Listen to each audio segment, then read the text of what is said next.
Welcome to Miami-Dade County Public Schools Police Department podcast, where we roll back who we are, what we do, and why we're your best choice. I'm your host, Executive Officer Jandro Suarez, and today marks the launch of our first ever podcast. And what better way to start our podcast than with our chief and deputy chief? I mean, I'm surrounded here with over 60 years of experience. So, gentlemen, thank you so much for being on this show. I'm very excited to get insight and some knowledge of what Miami-Dade Schools Police Department is and what we do. So, Chief, let's dive right into it. Tell us who you are. Tell us a little bit about yourself. Well, good morning, everyone. Thank you for having us here, first of all. It's great to be here, and I'm more than happy to share a little insight of our department. A little bit about myself. I was born in New York.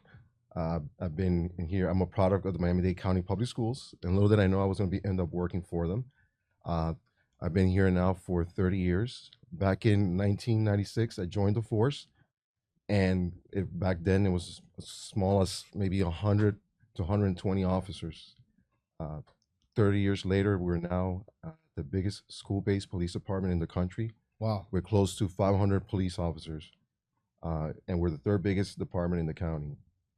It's been an honor to be able to lead this department and see it grow to what it is today.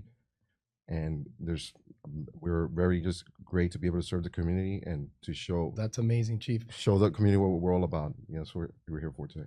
Deputy Chief Carlos Fernandez, same question to you. Tell us a little bit about yourself and how did you get involved with school police?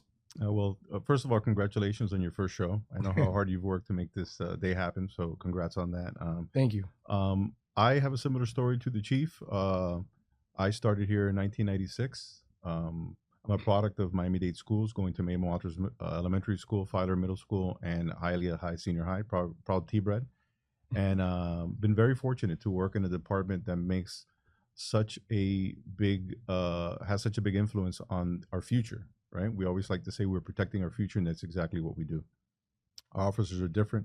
We depend so much on officers from throughout the county. They're great. We have such good teamwork here in Miami-Dade County, but our officers are a little bit different, our officers, in that they wear so many different hats. They're officers, of course, but they're also they're mentors, they're teachers, they're guidance counselors sometimes, and they do make a difference.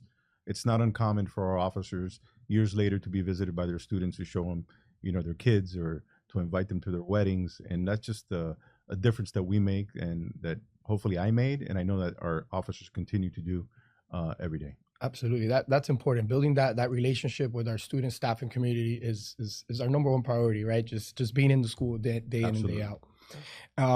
So I know that you guys are very close. I think you're even neighbors at some point, and you continue being neighbors at headquarters. Your offices are right next to each other. How's the dynamic working together for so long? How does that work? Well, I'm sorry. I mean, aside from being a great leader, like Chief Silva is, Ivan. Ivan is also, I consider him a brother. When you live next to somebody for almost 2 decades, that tends to happen. I mean, we can go back to when we started as young pups, young officers, that we used to actually share a riding lawnmower. So we go back a long ways. We've supported each other through the good, through the bad. We've lifted each other up. And not only is he a great friend, but if I can say this, Chief, I'm very proud of him as a friend. For the leadership role he's taken with the department and the difference he's actually made that we see happening every day. So yes, it's been a very interesting journey. That's awesome. And now both of you guys here and mentoring me, right? So thank you so much again for you guys being here. So now let's jump right into Miami-Dade Schools Police. You mentioned there was 500 officers, and how do you manage the entire county, right? Do you separate into districts? How does it work? Well, our department is broken down into four different operational areas. Each one has a captain overseeing them. Each area consists as big as 100 125 officers. We have an officer in every school, and the idea behind that, of course, I think we mentioned earlier, is to have that consistency. That's what makes us different from different traditional police departments. We have a model where we have an officer assigned there from beginning to end of school year. That way he could be there from bell to bell and start creating that consistency, where that leads to those relationships with the school community, the students, the staff. They see him there every day. They start developing that trust with them, where they know that's the person to go to when it comes to anything involving from personal matters to actual anything that could lead to actual criminal. And do you have a north district, a south? Like how do you separate? We're separated in 4 areas, which Okay. is north, Okay. west area, northeast, central, and south area. And do we have specialized units like K9? Do you motors? Yes, we have pretty much a lot of the departments, specialized areas such as general investigation unit. We have motors unit. We have incident command The incident team, containment team. incident containment team, which is a special tactic response a unit that responds for critical incidents. Mhm. We have FTO. We have field training officers. We have K9 units. And I think that pretty much covers all of them. I saw an article on an emotional canine support unit. Can you tell us a little bit about that one, or yeah, tell us. Yes, they're part of our K9 unit. Uh-huh. Of course, we have our K9. We have our working service dogs, which are more detection type dogs, and then we have the emotional support dogs. What they do is they work pretty close with the district, and they work very close with our crisis intervention team. Okay. Whenever we have a call out at one of our schools for anything where something critically happened, or it might be a student in crisis, we pretty much call one of them to be there with the district's. I have a dog. CIT team. I have a dog, and when I get home, there's no one happier to see me than my dog. So I can't imagine bringing that to the classroom and bringing that to the school community. You know, if kids having a test or you're just having a bad day, just having that dog there, and then I'm sure that's the purpose of it. And the feedback we get with that, we're emotional support canine unit that we affectionately call the fluffy dog unit. They're very popular, and they do make a big difference, not only in happy times, but in some sad times. Sometimes there's tragedies that happen at schools or with people's family, with students' families, and for that matter, also teachers. And those canine go to the schools and they comfort.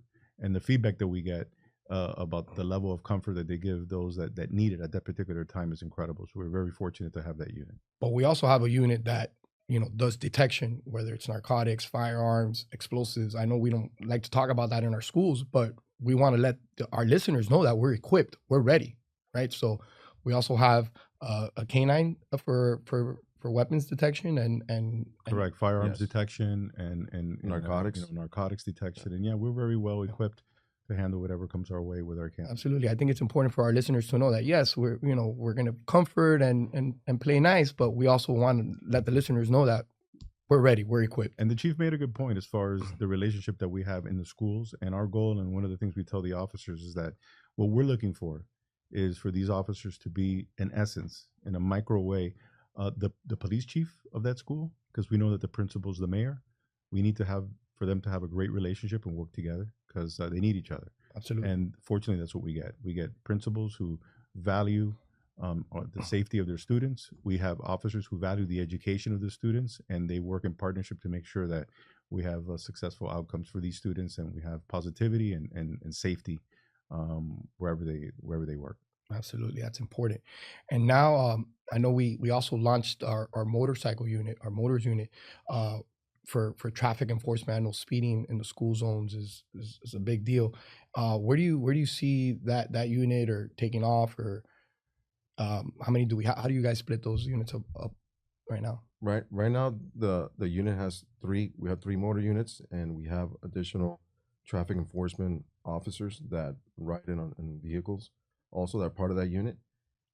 We want to expand that unit. The idea behind that is to bring that traffic enforcement around our school areas.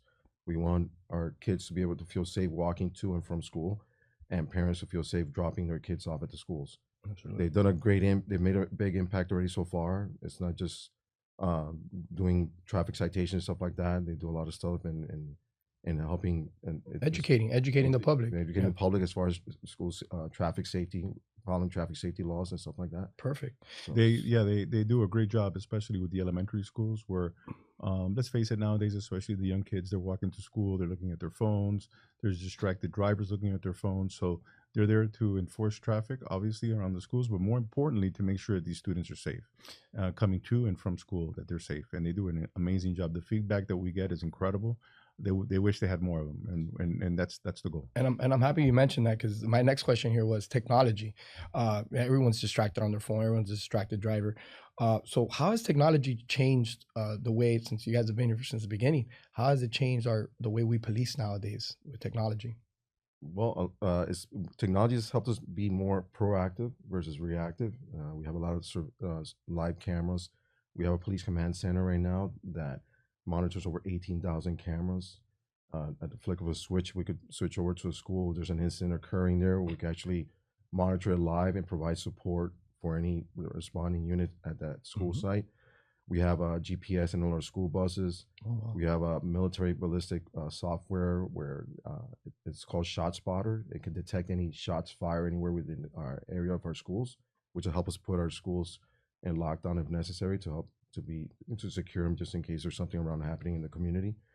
We have right now we have a mobile panic alert system for our staff, for any district personnel in our schools.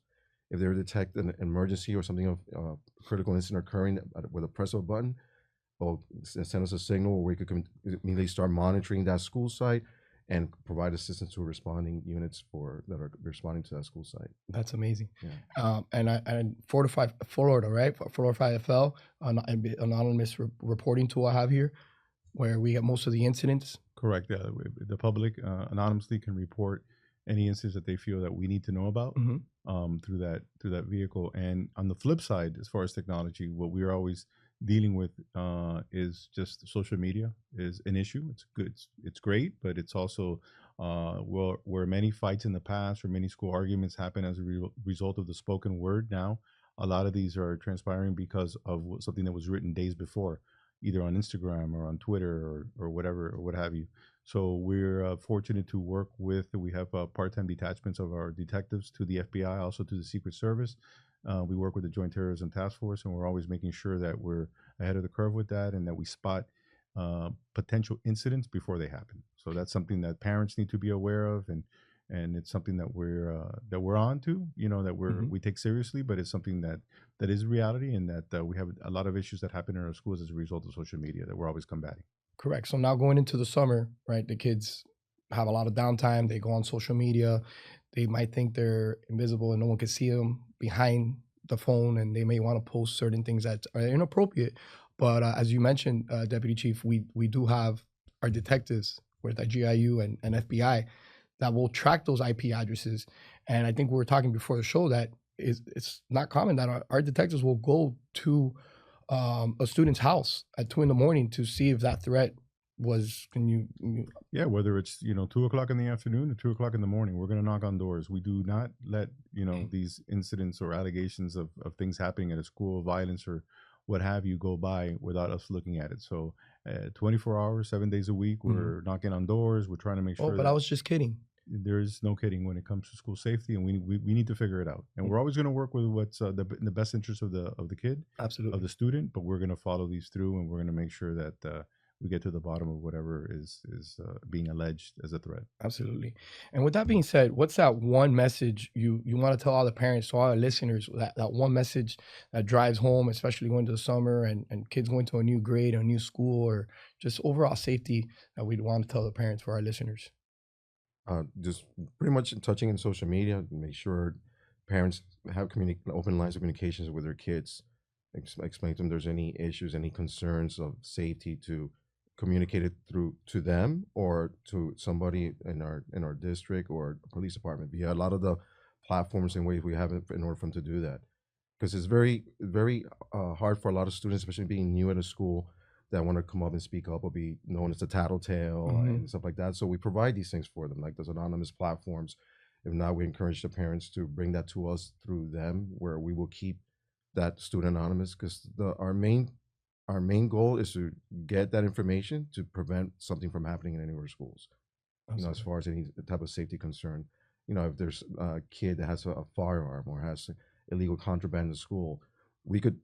Our goal is to make sure we remove that in order to keep the school safe, but we'll do it in a way where we keep the student from remaining anonymous. And that goes back to the beginning where you said, the officer is there building that rapport with those students and having those open lines of communication, not only with the officer, but with the parents, the staff, the community, and everyone, because it takes a village, and it takes all of us Of too. course, and we need the parents to become involved. We encourage them to become Yes. involved. Okay, get to know your SRO at your school. He's there every day. Mhm. Get to know the administration. If you have concerns, don't be afraid of the officer. Come up to him, ask. Mhm. One of the things that we always see, and I was a big sports guy. I played sports all my life, but you go to these parks and they're full of families, as they should be, supporting the athletes, supporting the students when they're playing their softball, their baseball, their football. But somehow when we have town hall meetings or the PTA meetings, they're not as full. And I encourage parents, just like they get involved in the Mhm. sporting events of their children, to also attend these community events at the schools, whether they're PTA or town hall meetings that the board members put on in their areas. Get involved. Get involved in the life of your kid. Ask questions. We encourage that. Absolutely. So real quick, I want to switch gears. Deputy Chief, I know you've always been a connector, an innovator, someone that's always had the department engaged. I know back in 2000, and it's a long time ago, back in 2000, you started a newsletter. Can you tell us about the newsletter? Yeah, it was called the Blue Streak, and it was just again a way to inform the public and the community of what was going on. We, at the time we were a smaller department, but we used to write a newsletter basically covering all the different aspects of our department, and basically we'll go out to the different other police departments in the community and internally to our board members and to our principals, and just to let them know what was going on, to get a good snapshot of our department at the time. Cool. So, we've been talking about technology with podcasts, social media, and everything. Now, 25 years later, we couldn't think of a better name for this podcast than the Blue Streak. So we're officially naming this podcast the Blue Streak in honor of your legacy and your commitment. And this is your baby. We're just taking it digital. And thank you, Chief, for keeping it a secret. He was in on it. That's pretty cool. So we want to thank you for that. So from now on, this is the Blue Streak. So guys, thank you so much for coming on this podcast and giving me the opportunity to continue mentoring me and continuing showing leadership and paving the pavement for the rest of the future, for the rest of the department. You guys have been incredible. Any last minute words you want to tell the community, or anything, that last minute message that you want to get out there? We want parents, students, and staff to feel safe. Our department is not just about policing; it's about being part of the actual school, and we want the community, everybody, to see that. We want teachers to feel safe to be able to teach, students to feel safe in order for them to be able to learn and be able to be in a comfortable learning environment. I know safety, the feeling of safety in schools is something that is our goal, is to be able to provide for them to achieve that goal. So perfect. We have a saying that says we want the students to be safer than yesterday, but not as safe as tomorrow. So it's always a work in progress. We can always do better. We know that. We continue to strive to that end. And I just want the parents to know that, we're in their camp, and we're a resource, and we're a very proud department, and we're very happy to serve our students and the staff and our parents. Perfect. Couldn't find a better way to end this. So thank you guys for this episode of the Blue Streak, where we stay committed to protecting, serving, and inspiring. Stay tuned for the next episode. Make sure to follow us on Miami Schools PD and MDSPolice.com. Thank you, Miami Community Newspaper, for the amazing partnership and opportunity to continue working with you.